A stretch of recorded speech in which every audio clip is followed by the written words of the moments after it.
The call came at 2 a.m. local time, the phone's harsh ring cutting through the humid African night. I fumbled for it in the darkness of my temporary quarters, still half asleep. "Emma, you need to hear this." My sister Rachel's voice dripped with smug satisfaction. "I solved our little property dispute. I sold the house." I sat up slowly, suddenly wide awake. "You did what?" "Oh, don't act so surprised," she said with a laugh. "That house has been sitting empty for months while you're off playing humanitarian. Someone needed to do something about it. My name is Emma Chin, and I'm a trauma surgeon volunteering with Doctors Without Borders in Uganda. The house Rachel was talking about wasn't just any property, it was our family home, left to us jointly by our parents. The same house she'd been trying to force me to sell for the past year." "Rachel," I said carefully, keeping my voice steady despite the anger building in my chest, "you can't sell the house without my signature. I'm co-owner." Her laugh echoed through the phone. "Actually, I can. Remember that power of attorney you signed before you left? The one for emergencies? Well, I used it. The sale closed yesterday. $800,000 cash." My heart stopped. The power of attorney. I'd signed it thinking Rachel might need to handle medical decisions for me while I was abroad. I never imagined she'd use it to sell our childhood home. "The house is worth at least $3 million, I said, my mind racing.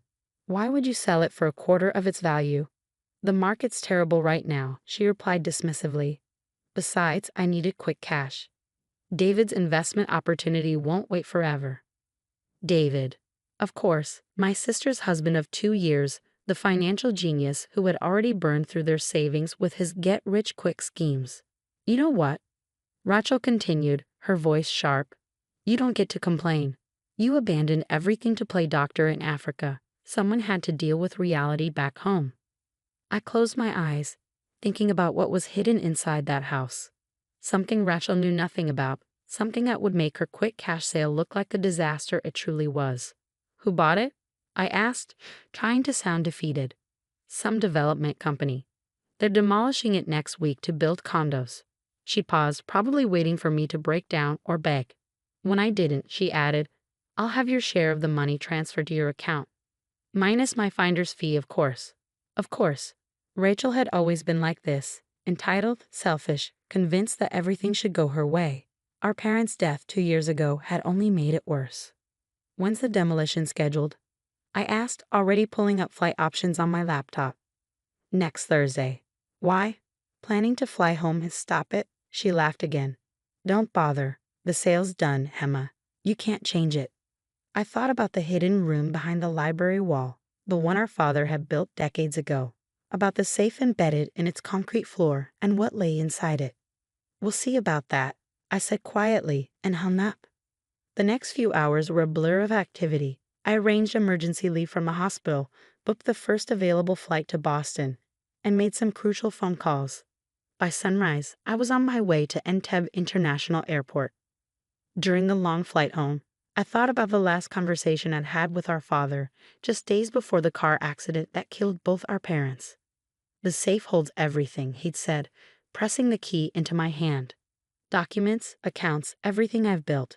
Rachel can never know. She's not ready for that responsibility. Promise me you'll protect it."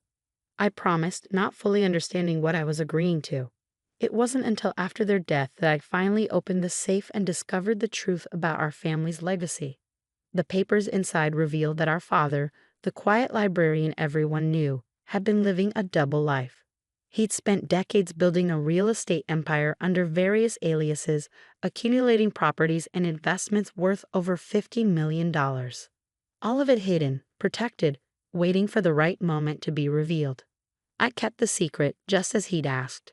Even when Rachel started pressuring me to sell the house, I'd held firm. The safe and its contents had to be protected. Now, as my plane descended into Boston Logan International Airport, I pulled up the text I'd received from my father's old lawyer, Benjamin Wong. "Documents ready. Meeting set for tomorrow." She won't know what hit her. Rachel thought she'd won. She thought she'd finally beaten her older sister, the one who'd always played by the rules. But she had no idea what was coming. As I collected my luggage, another text came through, this one from Rachel. "Demolition team's doing a walkthrough tomorrow. Last chance to say goodbye to the old place." I smiled despite my exhaustion. Perfect timing. The taxi ride to my old apartment was surreal. Boston had changed in the months I'd been gone. Or maybe I had. The familiar streets felt different somehow, charged with purpose. I unlocked my apartment door, dropping my bags in the entryway. Everything was exactly as I'd left it, covered in a thin layer of dust. I went straight to my office, to the locked drawer where I kept my most important documents. The key to the safe was there, along with copies of everything inside it.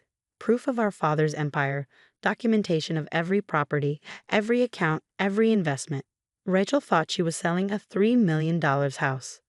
She had no idea she was sitting on the headquarters of a real estate empire worth 50 times that amount. My phone buzzed again. Benjamin Wong. Everything in place for tomorrow. Are you sure you want to do this? It will destroy your relationship with her completely. I thought about Rachel's laugh when she told me about selling the house. About all the times she'd taken advantage, manipulated, and schemed her way through life. About how she used my trust against me, abusing the power of attorney I'd given her. Unsure, I texted back. Some relationships need to be destroyed. Tomorrow would change everything. Rachel thought she was clever, selling the house quickly and quietly, but she was about to learn that our father had taught me far more than she'd ever known. I sat down at my desk and began reviewing the documents I'd need for tomorrow's meeting. Every detail had to be perfect, because when the dust settled, Rachel would finally understand what it meant to truly lose everything. And I would be there to watch it happen. The morning dawned crisp and clear as I pulled up to our family home for the last time. 2 black SUVs were already parked in the driveway, one belonging to the demolition company, the other to Rachel and David. I checked my watch, 9:15 a.m. Right on schedule. Rachel was standing on the front porch with David, watching as men in hard hats conducted their preliminary inspection. She froze when she saw me step out of my car. "What are you doing here?" she demanded, her designer heels clicking against the wooden boards as she marched toward me. "I thought you were in Africa." "Surprise," I said calmly, adjusting my blazer. "I caught an early flight." David hung back, shifting uncomfortably. He'd always been wary of me, perhaps sensing that I saw through his smooth-talking facade. "You didn't need to come," Rachel snapped. "Everything's handled. The sale is final." "About that," I replied, pulling out my phone as a third vehicle turned into our driveway. "We need to talk." Benjamin Wong stepped out of his Mercedes, briefcase in hand. Rachel's eyes narrowed at the sight of our father's old lawyer. "What's he doing here?" "Mr. Wong," I called out, ignoring her question. Perfect timing. The demolition team's foreman approached, clipboard in hand. "Mrs. Harrison," he said, addressing Rachel, "we're ready to begin the internal inspection." "Actually," I interrupted, "you'll want to wait on that. There are some ownership issues we need to address first." Rachel laughed, but I caught the nervous edge in it. "There are no issues. I had power of attorney. The sale is legitimate." The power of attorney, Benjamin said, opening his briefcase, was for medical emergencies only. It did not grant you authority to sell jointly owned property. "What?" Rachel's face flushed. "That's not true. I had it reviewed by David's cousin who just passed the bar." I finished for her. "Yes, I'm sure he did a thorough job." The foreman looked between us, clearly sensing trouble. "Should we come back another time?" "No," Rachel said quickly. "Proceed with the inspection. My sister is just being difficult." "Actually," Benjamin interjected, pulling out a document, "I have a court order preventing any demolition or alteration of this property pending investigation of fraudulent sale." Rachel's confidence finally cracked. "Fraudulent? I had every right to sell a $3 million property for $800,000 without consulting your co-owner." I asked quietly, "To use a medical power of attorney for a real estate transaction, to facilitate what appears to be deliberate property value manipulation?" David stepped forward, his salesman smile in place. "Look, Henma, if you're unhappy with the price, maybe we can." "This isn't about the price," I cut him off. "This is about what's inside the house." Rachel rolled her eyes, but I caught the flicker of uncertainty in her expression. "Inside, it's empty. We cleared everything out months ago." I turned to Benjamin. "Should we show them?" He nodded, pulling out another document. "Ms. Chen, would you like to do the honors?" I led the group into the house, through the familiar hallways to the library. Rachel's heels echoed on the hardwood floors, her nervous energy palpable. "What is this about, Emma?" she demanded. "If you're trying to stop the sale." "It's too late for that," I said, stopping in front of the bookshelf that had always been our father's favorite. "The sale was void the moment you signed the papers. But that's not why I'm here." I reached for the hidden latch behind Shakespeare's complete works, the one our father had shown me years ago. With a soft click, the entire bookshelf swung forward, revealing the hidden room behind it. Rachel gasped. David swore under his breath. The demolition foreman took an involuntary step back. "What? What is this?" Rachel whispered. "This," I said, stepping into the concrete room, "is our father's real legacy. The one he didn't trust you to know about." I knelt down and opened the safe embedded in the floor, the key turning smoothly in the lock. Inside lay decades of our father's careful planning, property deeds, account statements, corporate documents. Benjamin began laying out papers on the table. "Your father," he explained, "was more than just a librarian.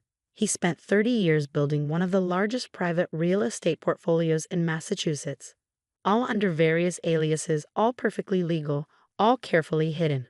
Rachel stared at the documents, her face pale. "How much?" "The current market value," Benjamin said, "is approximately $50 million. David's eyes went wide. Rachel grabbed the edge of the table for support. "And you," I said to my sister, "just tried to sell the corporate headquarters of this empire for $800,000 to a shell company that, I suspect, is owned by David or one of his associates." David took a step backward, but Benjamin's assistant was already blocking the doorway. "The FBI is very interested in this transaction," I continued, "particularly given David's history of failed investment schemes and the suspicious timing of the sale." Rachel's legs gave out, and she sank into our father's old leather chair. "You knew," she whispered. "You knew all this time." "Dad told me everything before he died," I confirmed. "He made me promise to protect it until the right time." "And you didn't tell me?" Her voice cracked. "Your own sister." I looked at her, really looked at her. The designer clothes, the perfect makeup, the entitled attitude that had defined her entire life. "Dad knew you weren't ready," I said softly. "And he was right. The first chance you got, you tried to sell his life's work for pennies on the dollar." Benjamin cleared his throat. "The FBI agents are waiting outside. They have some questions about the attempted sale and the potential fraud involved." Rachel's head snapped up. "Fraud? But I had power of attorney." "A medical power of attorney," I corrected her. "Using it for real estate transactions is fraud. Selling property significantly below market value to a connected party is fraud. And doing it all without proper authority is definitely fraud." 6 months later, I sat in Benjamin Wong's office, signing the final documents that would restructure our father's empire. Rachel and David were both facing federal fraud charges, their assets frozen pending investigation. "Everything's in order," Benjamin said, sliding the papers into his briefcase. "The foundation is established, and the scholarship fund will launch next month." I nodded, thinking about how our father would have approved. The bulk of his fortune would now fund educational opportunities for underprivileged students, turning his secret empire into a force for good. "Have you heard from Rachel?" he asked carefully. "Not since the indictment," I replied. "She tried calling a few times in the beginning, alternating between threats and tearful pleas for help. But after I testified about her fraudulent use of the power of attorney, she finally understood that there was no going back. The house still stood, though I'd had it completely renovated. The hidden room was now a secure office, its existence properly documented. The demolition company had been revealed as a front for David's latest scheme. He planned to flip the property for its true value once the fraudulent sale went through. My phone buzzed. A message from the hospital in Uganda. "When are you coming back? We miss our best surgeon." I smiled, thinking about how different my life was from what Rachel had imagined. She'd always seen my volunteer work as running away from real life. She never understood that I'd chosen that path precisely because I could, because our father had secretly ensured we'd never want for anything. "The FBI finished their asset trace," Benjamin said, pulling up some documents on his computer. "It seems David had set up quite an elaborate network of shell companies. He was planning to use your father's house as collateral for some substantial loans." "Let me guess," I said dryly. "More investment opportunities." Benjamin nodded. Rachel claimed she didn't know the full extent of his plans. She knew enough, I replied. The evidence had been clear: emails, phone records, bank transfers showing she was fully aware of the scheme to defraud me. Standing at the window of Benjamin's office, I looked out over the Boston skyline. Somewhere out there, Rachel was preparing for her court date, probably still believing she was somehow the victim in all this. Your father would be proud, Benjamin said quietly. Not just of how you protected his legacy, but of what you're doing with it. The Scholarship Foundation had already selected its first recipients, bright, ambitious students who reminded me of our father. The quiet ones, the careful planners, the ones who understood that true success wasn't about quick profits or shortcuts. My phone buzzed again, this time an email from the real estate management company. The first round of renovations on our father's properties was complete. What had once been hidden was now being transformed into affordable housing units, community centers, and educational spaces. Do you ever regret it?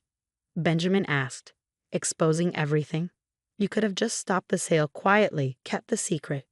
I thought about Rachel's laugh during that late-night phone call, her casual dismissal of everything our father had built.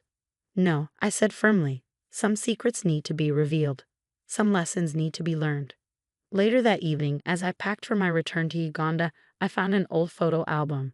In it was a picture of Rachel and me as children, sitting in our father's library, surrounded by the books that had concealed his empire. We were smiling, unaware of the secrets hidden behind those shelves. I closed the album, thinking about how differently things had turned out from what either of us had expected.